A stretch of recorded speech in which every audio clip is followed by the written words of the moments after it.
Você sabia que algumas pessoas têm transtorno obsessivo compulsivo, o famoso TOC, e levam até 20 anos sem buscar tratamento por desconhecerem que têm essa condição?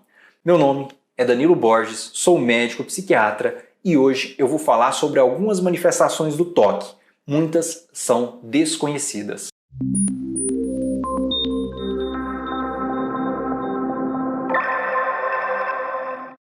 Recentemente, eu atendi uma menina de 18 anos que chegou no consultório com uma queixa pouco comum. Ela chegou relatando para mim que tinha um medo excessivo de machucar uma outra pessoa, que frequentemente vinham pensamentos na cabeça dela de que ela ia agredir alguém, de que pegaria uma faca e agrediria uma outra pessoa.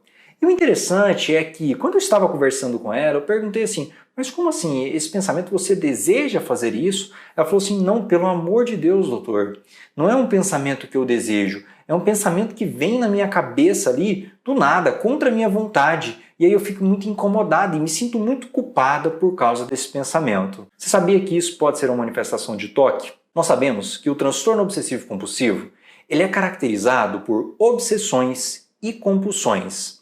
Para ter um diagnóstico, a pessoa pode ter obsessão, pode ter ou compulsão ou as duas coisas ao mesmo tempo, o que é o mais comum.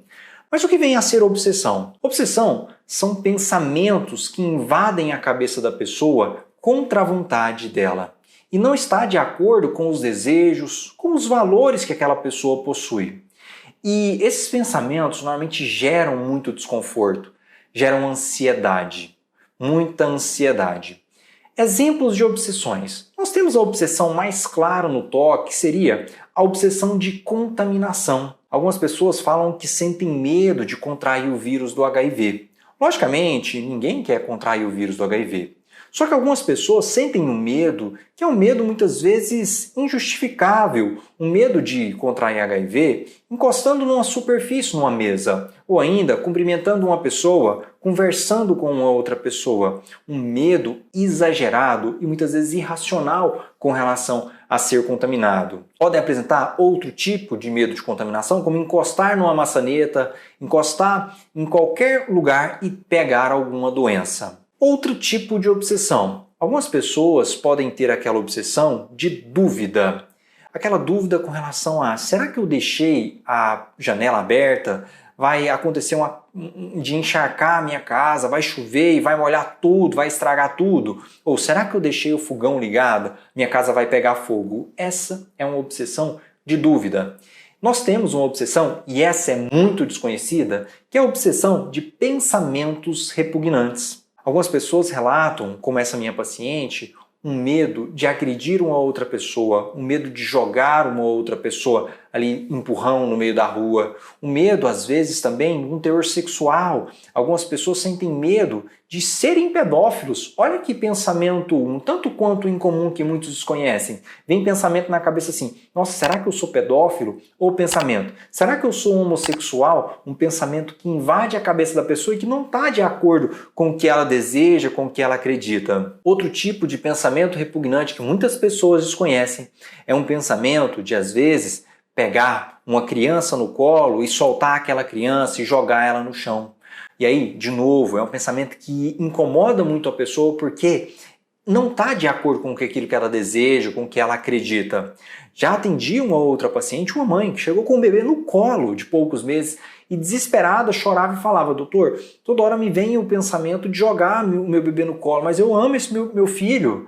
Então, olha para vocês verem, um pensamento que invade a cabeça dessa mãe e causa muito desconforto e não é aquilo que ela deseja. Essas são as manifestações que a gente observa com muito mais frequência no TOC. Então, essa de contaminação, dúvidas e esses pensamentos repugnantes. Mas, como eu disse, não são só as obsessões que acontecem no TOC. Nós temos as compulsões. As compulsões são comportamentos que as pessoas executam para quê? Para aliviar aquele desconforto gerado pela obsessão. Como assim, Danilo?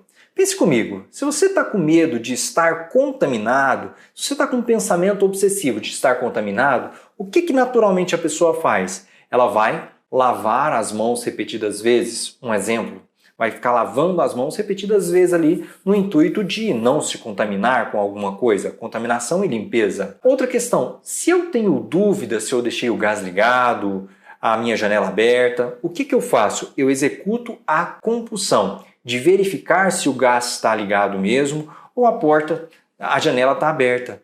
E aí eu vou ficar verificando aquilo repetidas vezes, 2, 3 vezes. Às vezes a pessoa sai de casa, às vezes está no serviço e invade a cabeça dela. Será que você deixou aquilo ligado? Será que você deixou aquela janela aberta? E a pessoa ela se sente compelida, ela se sente obrigada a voltar para verificar aquilo. E aqueles pensamentos repugnantes, às vezes algumas pessoas têm pensamentos repugnantes e vão recorrer a distrações para não ter que pensar naquele conteúdo que muitas vezes é desconfortável, como eu falei, de agredir um filho, de agredir uma outra pessoa.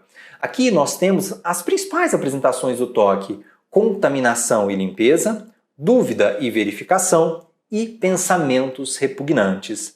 Uma outra apresentação que a gente pode observar no transtorno obsessivo-compulsivo é de ordem e simetria. Algumas pessoas que se veem obrigadas a fazer uma determinada atividade, como escovar os dentes, tomar um banho, sempre numa determinada ordem. De forma que se ela errar no decorrer daquela ordem, ela tem que voltar e repetir tudo desde o início, senão ela não fica satisfeita, senão as coisas não foram feitas da maneira como deveriam ser feitas.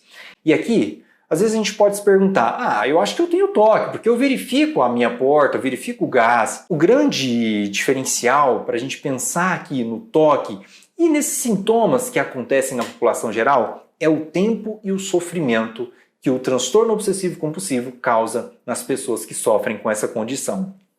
A gente fala que essas pessoas podem levar mais de 1 hora do dia com essas manias. E aí, pense comigo, se leva 1 hora, isso causa muito desconforto, tanto para a pessoa quanto para os familiares. E, logicamente, isso está relacionado com prejuízo.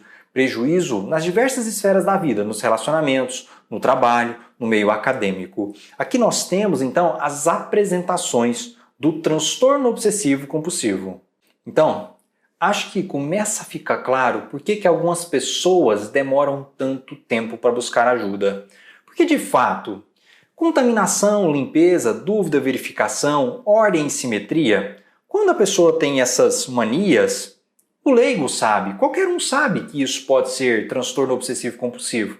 Mas quando a gente fala dos pensamentos repugnantes, muitas pessoas ficam com receio de falar isso para um amigo, um familiar. Por quê? Medo do julgamento.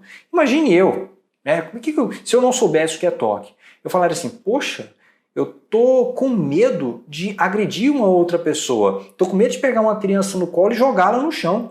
Eu vou falar isso para alguém? Lógico que a pessoa não vai falar. Por que ela não vai falar? Porque os outros vão julgá-la. Porque os outros vão achar que eu sou uma pessoa ruim. Às vezes, a pessoa que tem toque, até mesmo ela questiona se é ou não uma pessoa boa. E esse vídeo é muito importante. Por quê? Porque a partir do momento que eu sei que isso pode ser um transtorno obsessivo-compulsivo, eu fico mais tranquilo. Por quê? Porque existe tratamento e não é da pessoa em si, é do transtorno essa manifestação. Esses pensamentos ruins que vêm à cabeça não é do indivíduo, é de uma doença. E essa doença chama transtorno obsessivo-compulsivo e tem tratamento. Então se algum familiar apresenta alguma dessas manifestações do transtorno obsessivo-compulsivo, busque ajuda, porque existe tratamento. E me fala, você tem alguma dessas manifestações do transtorno obsessivo-compulsivo? Deixe nos comentários, ou se você tem dúvida com relação a isso, ou quer falar para alguém, eu me disponho a te escutar. Me busque na rede social, Dr. Danilo Borges é o meu Instagram. Me fale no direct, terei o prazer em respondê-lo. Um grande abraço e até um próximo vídeo.